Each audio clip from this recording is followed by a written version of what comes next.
Inspirational does not even begin to describe our guest on the show today. She claims 2 firsts in the world, and her life story is both fascinating and remarkable. Let's meet her here on Kababayan Today.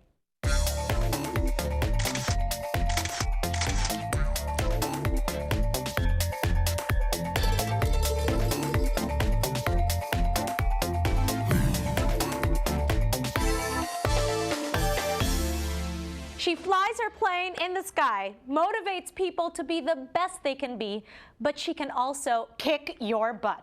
Her disability has not stopped her from reaching her dreams and beyond. Mga kababayan, I proudly welcome to our show, Jessica Cox. Hi, Jessica. Hi, thanks for having me on the show. It's so nice to see you again. The last time I saw you was in San Diego a while back. Yes. It was the first time we met, and yet I knew, wow, you are so special, and I'm so proud to know you. Well, I was glad I got to meet you too. Yeah, so, okay, let's talk about this. Saan ka ipinanganak? Where were you born? Were you born here in America? Yes, I was. I was born in Tucson. My mom came from the Philippines when she was 23.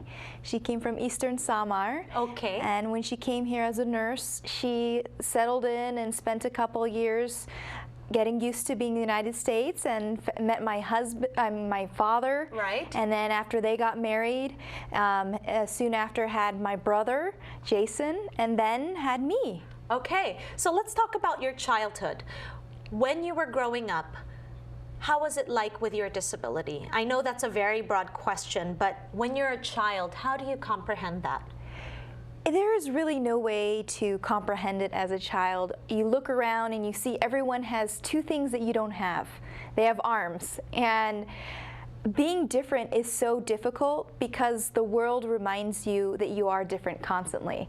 My mom talked about when she would bring me to the grocery store and sit me in the basket and push the cart around, just getting a couple items, she'd always be inundated with questions like, oh, poor little girl, or, you know, why does she not have arms, and what happened? And my mom would always tell them, don't feel sorry for her. She's going to be just fine. Okay. So we just saw a video of you dancing as a little girl. What were the activities that you did when you were a child that people thought, how is she doing that? Oh, wow. I did swimming, I did dancing, I did everything you can imagine as a little girl. I even I did a little bit of modeling, I did Taekwondo. I did all sorts of activities that not many people would think someone without arms could do. Right. Was this more of your desire, or was it your parents that were pushing you to basically do your heart's desires, yeah? I just always wanted to do everything. I was an adventurous spirit from the very start.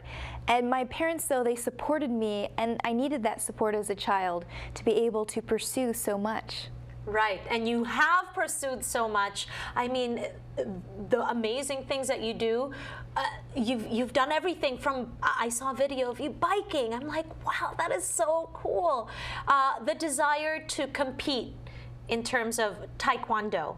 When did you want to do that? Well, I started Taekwondo when I was 10, and my mom asked the instructor in Taekwondo if it was okay if I joined the class, and he said, as long as she doesn't have a bad attitude. Well, I didn't have a bad attitude, so I excelled and went through all the ranks in Taekwondo, from white belt, yellow belt, orange belt, green belt, yeah, all the way to black belt. So you have a black belt in Taekwondo. Yes. My goodness.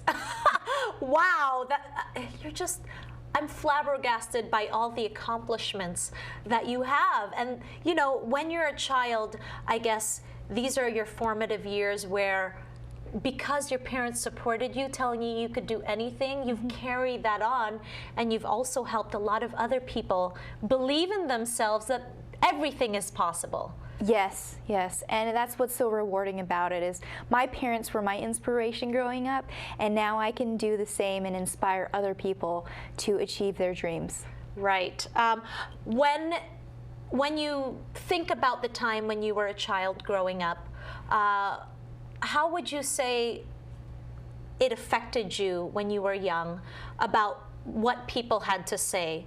I mean, was this something that was very hurtful for you? I mean, because we know until now, people can be bullies about things, right? Yes. I think this has, when I was a kid, I experienced it, and now people are more vocal about it. Can you share with us how it was like when you were a young girl? Well, I remember being made fun of on occasion in school because I went to a public school and I had prosthetics at times. And when kids would see that, they didn't know how to make sense of it. So they would call me things like Captain Hook or Robot Girl because they saw the prosthetics, and it was very dehumanizing to have those, in my opinion. But it was suggested that I learn how to use prosthetics just in case in the future I wanted to use them. Okay, so at what age did you start wearing the prosthetics? I started at the age of 3. 3 years very old. Young. Okay, and I know that it came to a certain point when you said, I'm not going to wear my prosthetics. When did that happen? I made the very important decision in my life at the age of 14 that I would give up the prosthetics forever. And I walked to the bus stop at that first day of 8th grade without them on, feeling lighter, freer, and more empowered, more me, the person God created me to be, than I'd ever been my entire life. And when I walked on the bus, I promised myself I would never again wear them. And to this day, they remain in the closet. Jessica, what was going through your mind when you said, this is the day, I'm done with this? I mean, could it have also been, was there an instance that made you realize this, or this was like growing over time, the decision to take the prosthetics off? It was definitely growing over time, and I had so many people who loved me unconditionally in my life that I didn't have to be anyone else. I was who I am, and that was the most important thing, is be confident in who I am, and that's what I like to share to people when I speak. Okay, you've spoken all over the world, everywhere from Ethiopia, I mean everywhere basically. Did you foresee yourself being in this profession when you were younger? I had no idea I wanted to be a motivational speaker. In fact, I was pretty shy in high school especially, and just the thought of being on stage in front of so many people just never dawned on me that I would end up picking that for my occupation. And here I am after speaking 10 years and thousands of people, 20 countries, and it's just amazing. Yes, well, you really live an amazing life. When we return on Kababayan Today, we'll hear about her amazing love story with Jessica Cox on Kababayan Today.